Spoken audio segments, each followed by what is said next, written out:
Waalaikumsalam. Bismillahirrahmanirrahim. Alhamdulillahirabbil alamin. Allahumma shalli wa sallim wa barik ala sayyidina Muhammad wa ala alihi wa sahbihi wa man tabi'ahum bi ihsanin ila yaumiddin. Amma ba'du. Hadirin hadirat jamaah salat fardu maghrib Masjid Agung Jawa Tengah yang dimuliakan Allah Subhanahu wa taala. Pemirsa FHJT TV, pendengar setia Radio Dais dan Radio Nurul FM. Alhamdulillah, bersyukur kita kehadiran Allah Subhanahu wa taala atas limpahan taufik dan hidayahnya, nikmat sehat yang Allah berikan kepada kita, sehingga pada kesempatan kali ini kita bisa bersama-sama beribadah dengan nyaman. Hadirin jamaah yang dimuliakan Allah, insyaallah pada pertemuan kali ini kita akan mengkaji kitab fikih, kitab At-Taqriratus Sadidah fil Masailil Mufidah bersama guru kita Dr. Andes Kiai Haji Muhyiddin MAG. Untuk itu nanti bila mana ada pertanyaan seputar tema yang beliau sampaikan, bisa langsung bertanya kepada beliau.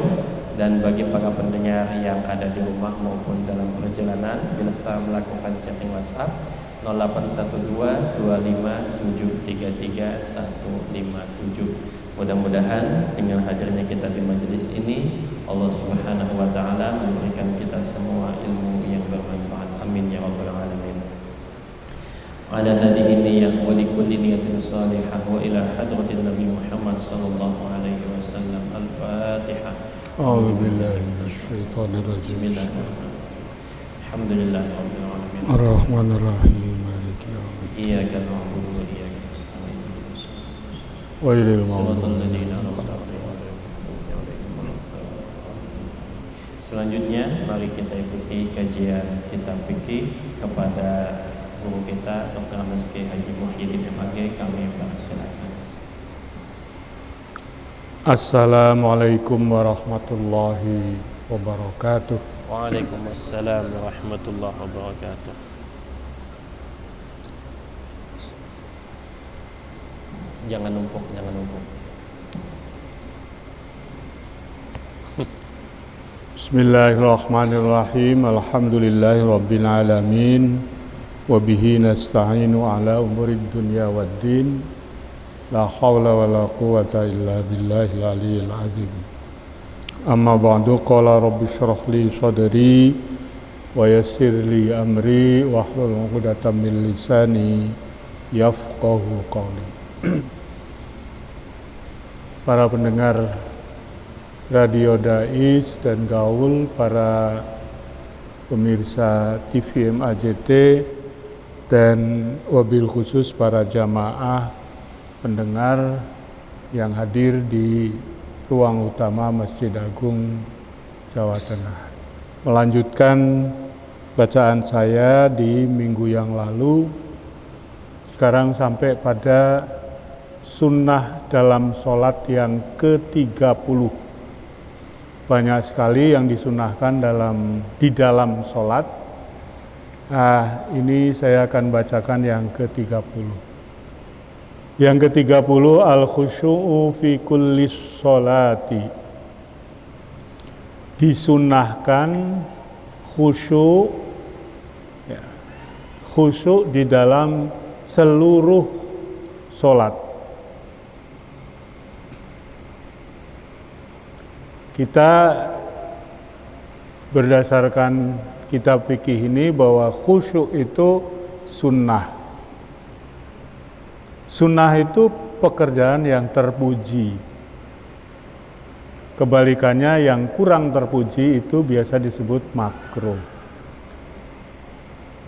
Yang jangan sampai terjadi itu setelah tahu bahwa khusyuk itu jebulannya sunnah toh, ora wajib toh. Lah terus sembayang sak karepe, sembayang sak titae, sembayang sak sae. Itu yang jangan ya. Jadi kalau disebut khusyuk itu min sunanis sholat, ya justru kita terdorong untuk dilakukan. Pada seluruh sholat, mulai takbir sampai memenuhi rukun-rukunnya sampai dengan salam. Wa huwa sukunul a'dha'i. Khusyuk itu menurut rumus fikihnya yaitu sukunul a'dha'i, antenge anggota tubuh, tenangnya anggota tubuh, ma'ahuduril qalbi, ya, bersamaan dengan tenang anggota tubuhnya itu tidak jelalatan, tidak pencilaan, juga huduril qalbi, hatinya hadir. Jadi ini pekerjaan yang terkait antara fisik dengan hati. Bahkan watadabburil qiraati, dengan tadabbur bacaan. Bacaannya itu diangen-angen, diresapi, dihayati. Itu khusyuk itu aja. Tiga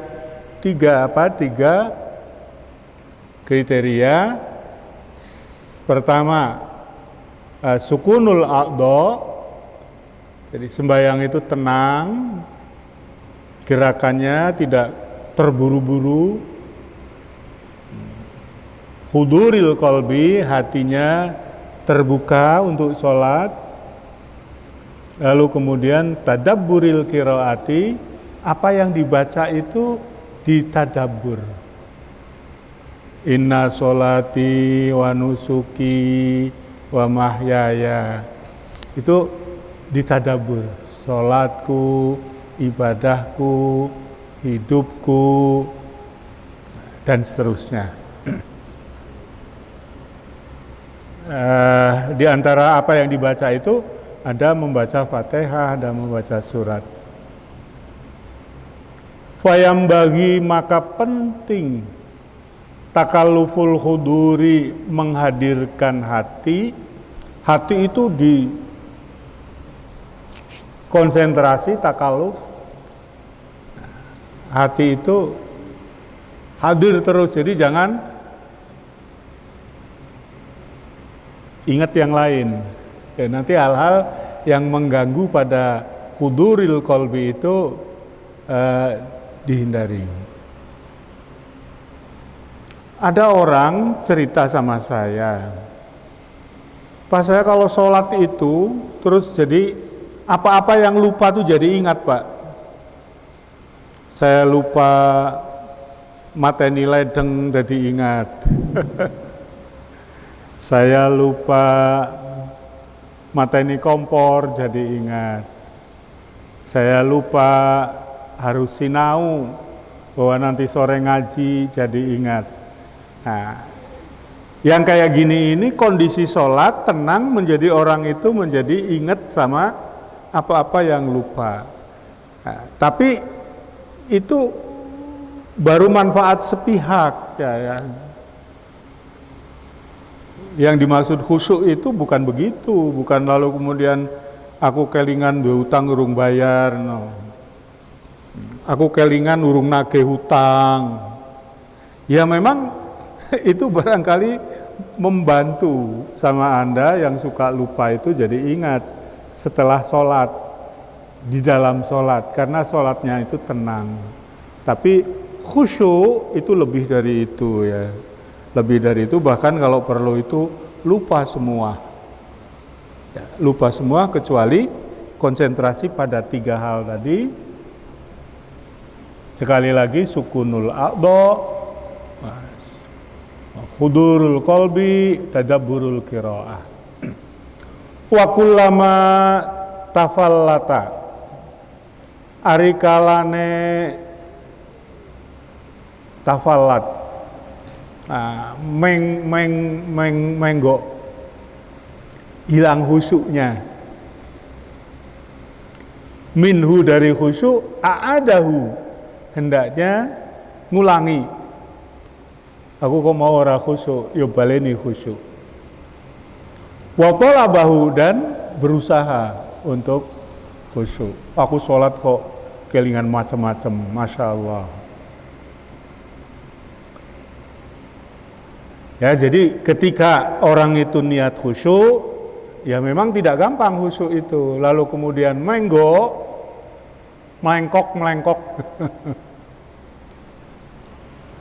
Jadi nggak pakai riting, belok gitu loh. Mestinya kalau belok itu pakai riting. A'adahu baleni. Maksudnya baleni khusyuknya.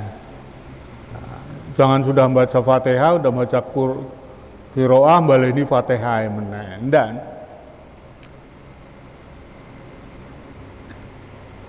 Fayakunul khuduru fi kulli sholati. Fayakunu mongko ono opo al khuduru khudur.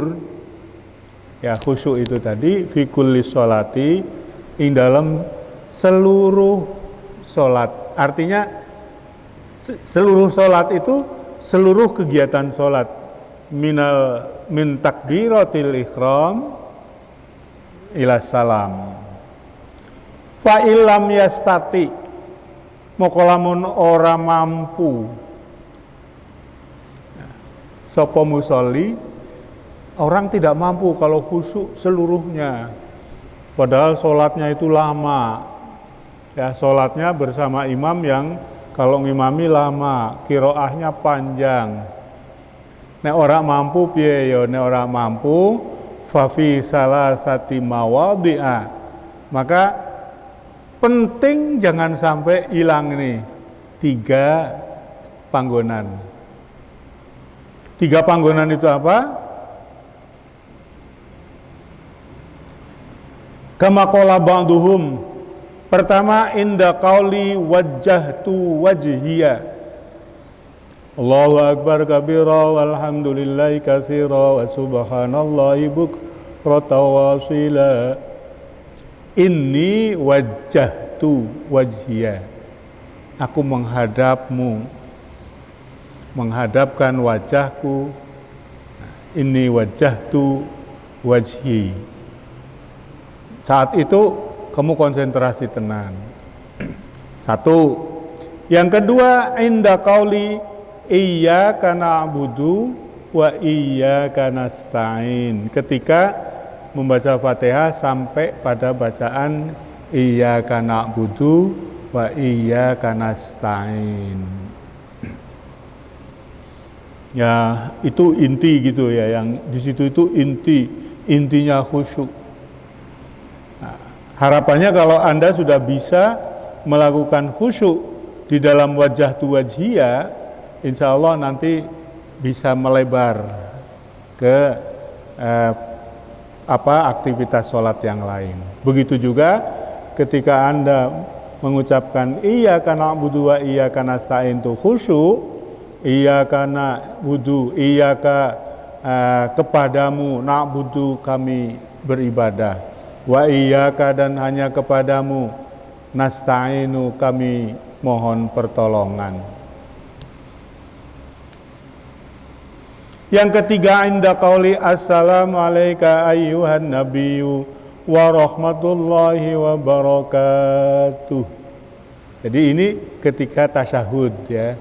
Ketika tasyahud, tahiyatul mubarakatuh shalawatu thayyibatu lillah. Assalamualaikum ayyuhan nabiyyu wa rahmatullahi wabarakatuh. Ketika mengucapkan ini, hendaknya kamu konsentrasinya dikuatkan.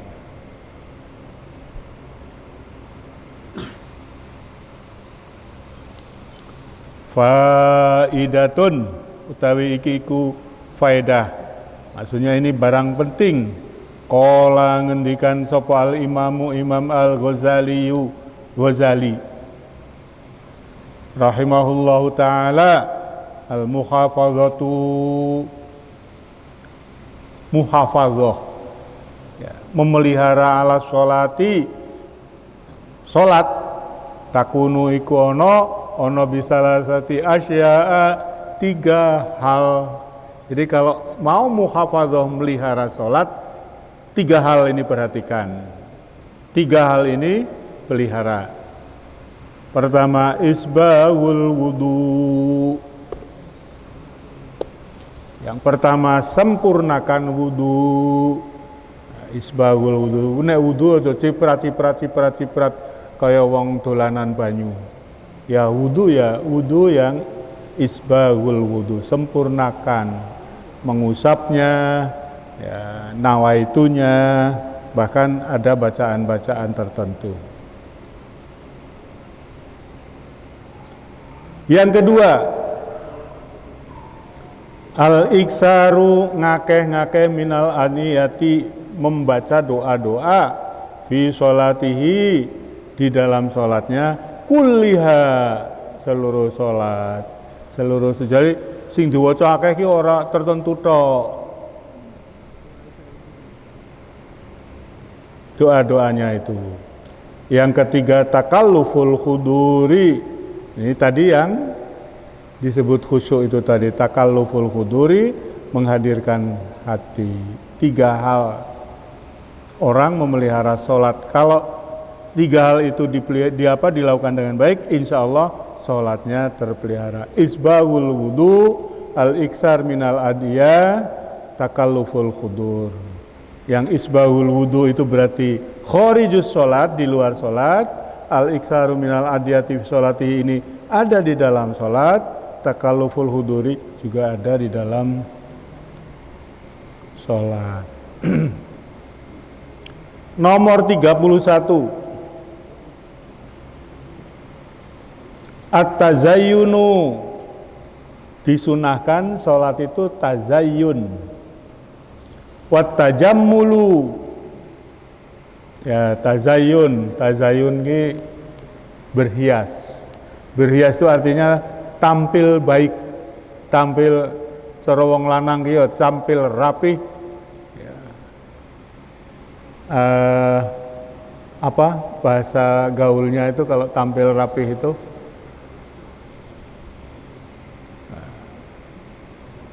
Perlente. Apa Mas, tampil rapih itu apa bahasa gaulnya? Necis. Ya, kalau mau sholat itu yang necis. Tapi necisnya sholat, ya jangan necis kok terus pakai tazayyun, tajammul. Sing api-api, wadzalika bi umurin. Apa tazayyun dan tajammul itu? Pertama, lubsul imamah, pakai serban. Nah, termasuk tazayyun ini. Yang kedua, lubsur rida, pakai lendang. Lendang maksudnya itu loh, apa itu? Yang biasa untuk di bahu itu loh, apa itu namanya itu? Nah, wong Jawa ngarani apa niku? Serban niku toh, terus serban tapi ditekuk-tekuk terus. Nah, yang ketiga, tazayyun tajamul itu bisa dilakukan dengan lubsul jubbati, jubah, baju kurung. Ini yang keempat ini ya bagi saya ini agak lucu, tapi ya itu dari fuqaha. Lubsul khotami, pakai cincin. Tapi cincinnya jangan cincin emas ya kalau laki-laki ya. Orang gomas ya apa-apa, orang duwe ya Pak. Lubsut toilasan, ada lagi disunahkan untuk memakai kopiah. Fi hakiman yaliku bihi, bagi orang yang patut begitu. Jadi kalau sudah pakai apa tadi, surban, ya nggak pakai telasan. Kalau saya kalau pakai sorban itu nggak pernah. Itu dikira syekh, dikira pengen diundang syekh. Nah, kalau yang syekh betulan kan nggak apa-apa. Ya, Syekh Panji Gumilang. At-tatayyubu, yang keenam, pakai wangi-wangi. Jadi nek mau sholat itu bagusnya mandi misalnya, awake resik toh. Lalu kemudian yang penting itu kalau nggak tatayyub tuh ya mandi pakai sabun yang bersih, lalu kemudian pakai Rexona ya, nggak wangi tapi kan bisa ngilangi mambu gitu. Nah niku, napa tazayun dan tajamul itu seperti itu. Jangan terbalik. Kalau mau pergi necisnya luar biasa, wangine luar biasa, aduse suwine ra karuan, nek arep lunga-lunga, nek arep malam minggu anak-anak remaja itu, kungkum itu pariboso itu. Tapi kalau mau sholat kuwi, bal-balan langsung wudu, sholat, kaosnya kaos bar kemeringat. Nah ini kurang baik. Justru dalam sholat itu kita tampil mengenakan pakaian-pakaian yang terbaik. Saya dulu punya kebiasaan begini. Kalau saya punya baju baru, celana baru, maka saya pakai itu pertama kali untuk sholat.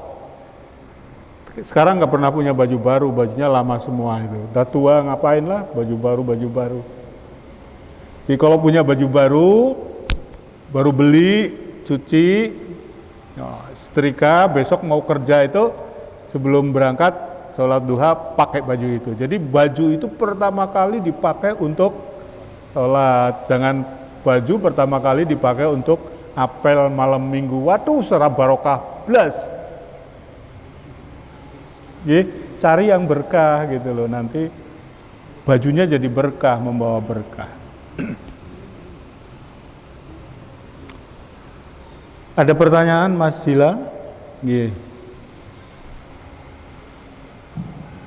Assalamualaikum warahmatullahi wabarakatuh. Waalaikumsalam. Saya izin bertanya, bagaimana cara agar kita bisa mendapatkan khusyuk dari masuk Allah? Khusyuk niku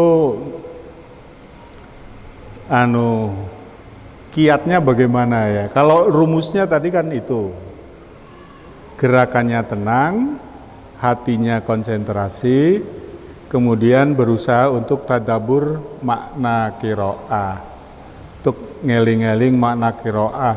Lah ini angel ngeling-ngeling makna qiraah iki nek ngerti maknane. Nek ora. Lah sekarang yang jadi masalah itu hudurul qalbi, bagaimana hati konsentrasi. Kalau saya olahraga ya, saya dulu pernah jadi kiper, karena saya ya sebetulnya nggak pinter, cuma karena di desa ya toh wongnya gede dhuwur lah wis dipercaya jadi kiper itu. Begitu back saya itu melakukan pelanggaran, saya penalti. Nah, di penalti ini kalau nggak konsentrasi ya udah pasti 150% masuk. Konsentrasi itu loh. Konsentrasi itu artinya pikirannya tertuju pada bola yang akan ditendang oleh pelaku penalti itu. Nah, di antara yang membuat saya konsentrasi itu doa, itu Bismillahirrahmanirrahim. Tendangannya buanter banget, ngawang ning dhuwur. Wah. Wes. Alhamdulillah. Jadi tidak teruji saya itu pinternya kayak apa ya, karena waktu di penalti itu tendangannya ngawang. Jadi dia saking emosinya pengen nendang buanter. Yes. Bolanya itu gini nih jalannya. Shit. Di atas gawang saya jauh. Konsentrasi itu kayak gitu itu, ya toh.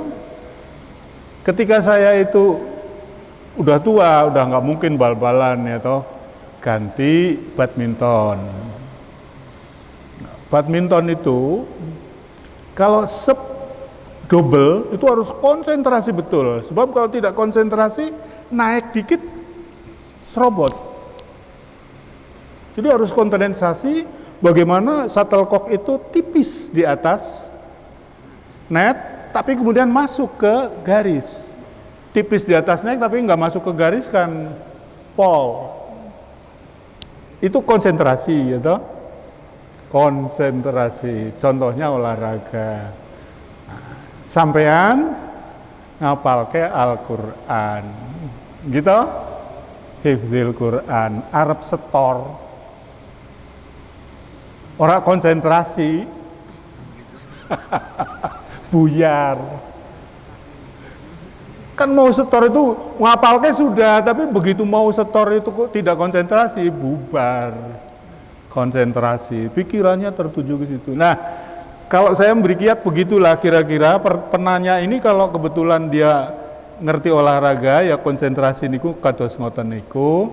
Kalau kebetulan mereka itu suka ngapal ke rumus-rumus, ya kayak wong ngapal ke rumus niku.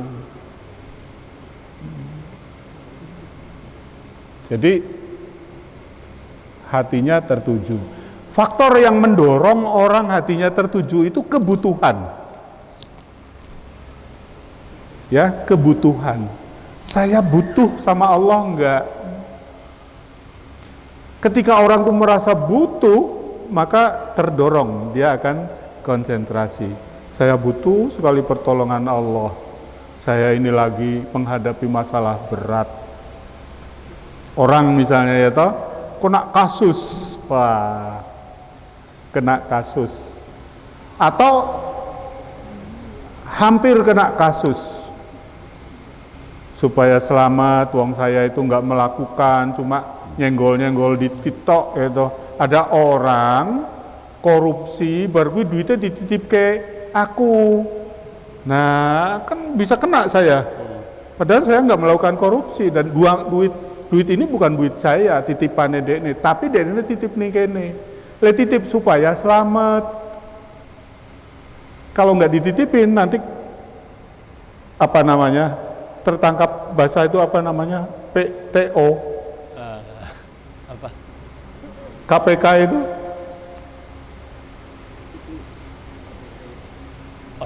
Pokoknya tertangkap langsung sedang melakukan, ada buktinya. Nah, supaya gitu, ketika orang akan keseret-seret dalam kasus, maka dia minta sama Allah, ya Allah. Ini faktor pendorong bagaimana orang itu khusyuk. Sampean butuh, atau butuh sukses. Anggenipun tahfidzul Quran. Lalu sampean minta ya Allah, tenangkan pikiran saya, kuatkan saya menghafal. Jangan jangan mudah lupa. Sampean lendungo kan tenanan gue. Karena ada butuh. Ketika sampai nanti sudah nikah, kok urung duwe gawean sing tetap, sampean berdoa ya Allah, beri rezeki saya, dapatkan pekerjaan yang baik. Konsentrasi. Jadi ada kebutuhan. Ketika orang tidak butuh sholat ya angel khusyuknya. Oh, dan ini orang dua butuh karo Gusti Allah. Jadi jangan sampai orang tidak butuh sama Allah. Makanya tadi Al-Ghazali menyarankan kita khusyuk sebaiknya minimal itu dalam 3 hal. Salah satunya ketika iyyaka na'budu, kepadamu aku menyembah, wa iyyaka nasta'inu, kepadamu aku minta tolong. Ada lagi Mas Ilham? Wa ayyusalliya ila sutratin, disunahkan, terutama kalau sampean sembahyang sendirian ya. Itu supaya kalau sembahyang itu ada sutroh, ada pembatas. Kalau jamaah otomatis batasnya jamaah. Ya, kananmu, kirimu itu batas tempat sholatmu. Depanmu, soft depanmu itu batas. Tapi bisa jadi sampean itu datang ke sini sholat duha. Ya toh? Sholat duha masuk ke masjid. Itu yang disunahkan jangan sholat di tengah-tengah, Tapi hendaknya ada pembatas. Jadi sampean kira-kira itu di belakang tiang gitu loh. Logikanya nopo supaya sampean kelihatan sedang sholat tidak dilewati orang depannya sampean ini. Jadi menghindari jangan sampai orang melewati. Marotibus sutroti, martabatipun sutroh niku arbaatun sekawan. Bisa 4 hal. Syakhisun, bisa dalam bentuk benda. Aujidarun, bisa dalam bentuk tiang. Ausariyatun, bisa dalam bentuk apa itu semacam kan ada ini loh apa ini? Tembok. Bukan ini depannya tembok ini? Pembatas ya. Iya, ini namanya apa? Sutra. Kilo ukiran kilo. Kan ada satir-satir itu. Satir. Orang biasanya kalau di masjid yang sederhana itu kan pakai kain ya, untuk nutup, memisahkan antara nisa dengan rijal. Layang kusu irtifa'u dzalika, tidak kurang tingginya ansulusai dzira 1/3 dzira. Sulusai 2/3 dzira. Asta ya dikira-kira deh ya ojo dhuwur-dhuwur ngono lho. Ora nek dhuwur-dhuwur masjid agung ngene dhuwur lah. Sampean membuat satir 10 meter.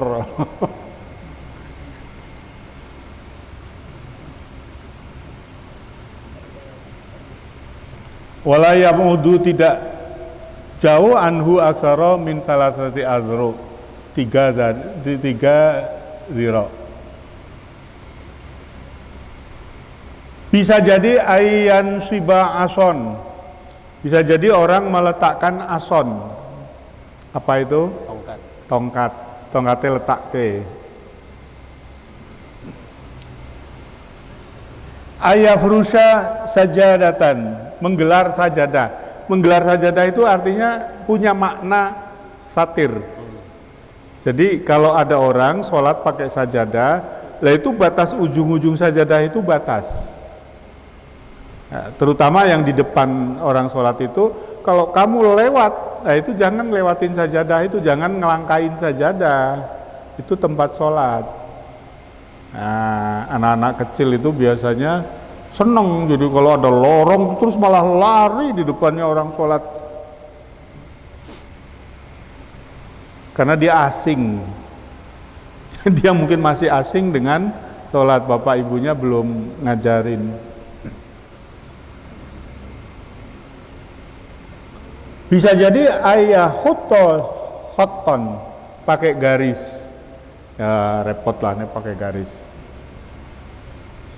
Wal afdol fis sutrati, yang paling afdol di dalam hal sutroh, dalam hal memberikan batas, antakuna an yaminihi aw yasarihi, hendaknya dilakukan dari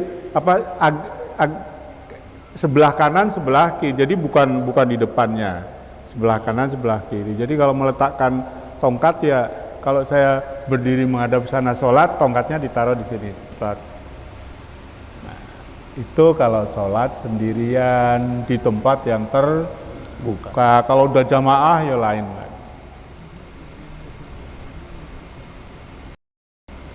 Wa idza kanatis sutratu, kalau sutra itu mu'tabaratun, sudah benar memenuhi syarat,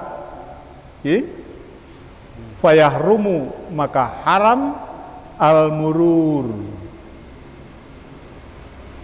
lewat. Ya, tidak boleh lewat, bisa ada sutra. Wayundabu, disunahkan lil musolli, bagi orang yang sedang sholat yang sudah memasang sutra itu, daf'ul mari, menolak menghadang orang yang mau lewat.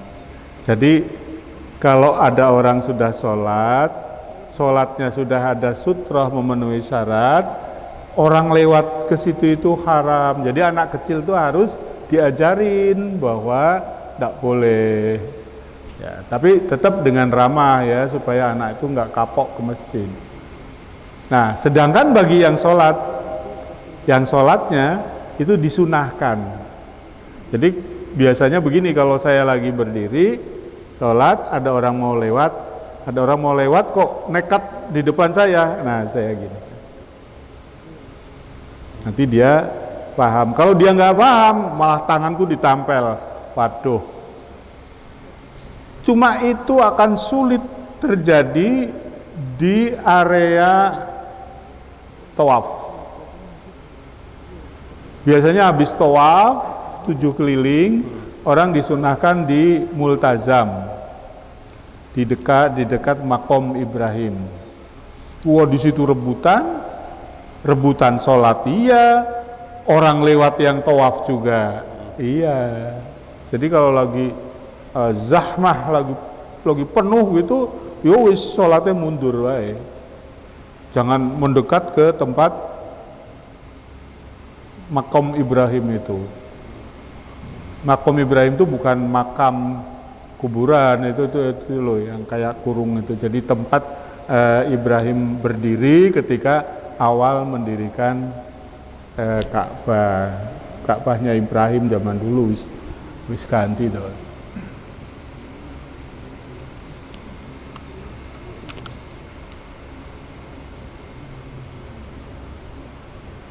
Tapi wa idza lam takun, kalau sutrohnya itu tidak muktabarotan, burung bener, jadi nggawe ono sutroh tapi sutrohnya ora jelas.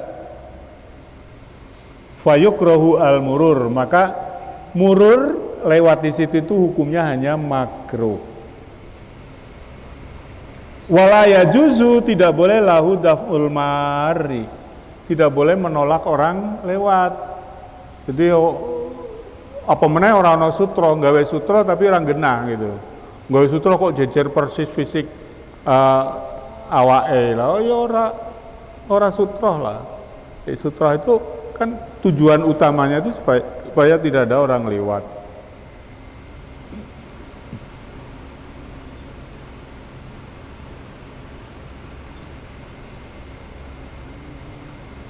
Wa kullu sofin setiap sof sutratuhu as-sofu alladhi amamahu.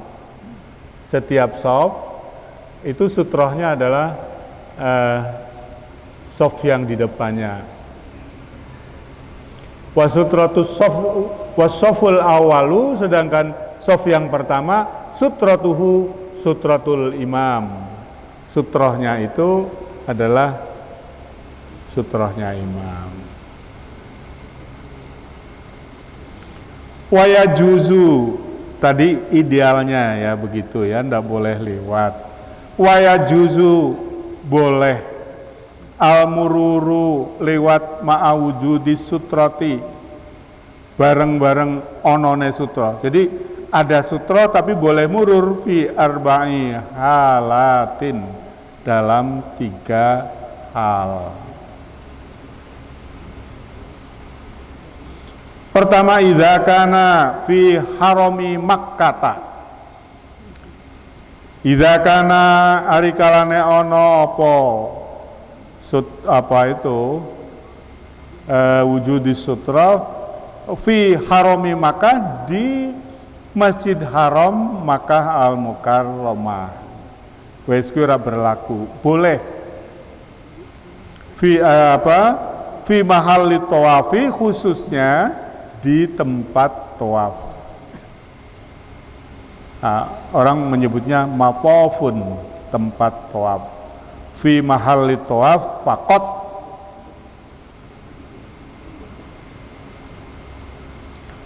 Yang kedua, idza qasara al-musalli, idza qasara nalikane sembrono sapa al-musalli wong kang salat, sembrono bi'an sholat, misalnya sholat fitoriki di jalan. ya, sholat di jalan. Ya, maka orang boleh lewat. Saya pernah sholat di jalan, di depan pos polisi, di dekat pasar apa gitu di Bali. Karena mencari masjid kan jauh. Padahal saya rombongan, kan angel. Ya, sholat saya izin sama Pak Polisi. Pak Polisi, saya mau izin mau sholat sini. Silakan. Nah, tapi kan itu kan trotoar. Yo, otomatis dibuat lewat orang. Jadi orang lewat, kalau sholatnya sembrono, ya itu sebetulnya tidak sembrono orang nonggon sholat. Tapi bisa jadi di sini kan sembrono itu. Nggon akeh, nggon lego kok sholat kok ning dalan kae ning pintu. Yang ketiga, idza wajadal musalli furjatan fa yajuzu lahu al-murul lisaddil furjati. Tempat sing kosong ki ono, lah sampean kok ora golek panggonan sing bener gitu. Ada tempat yang lowong, yang kosong, tapi sampean sholat tidak di tempat itu. Yang keempat, idza kana muddarran. Idza kana rikalane ana sapa wong muddarran kepeksa biangkana yuridu, biangkana ing yen to ana yuridu ngarepaken butuh qada al hajati, qada hajat asna as-sholati, di tengah-tengah sholat. Sampean qada al hajat itu ngerti ra? Apa maksud qada al hajat itu apa? Nabung. Jadi sampean jamaah Jumat sisan, panggonane ning ngarep. Bal kuwi terus ada serangan qada al hajat. Apa maksud qada al hajat itu? Nah, kebelet. Bahasa Jermannya kebelet. Kebelet nemen, ora kuat.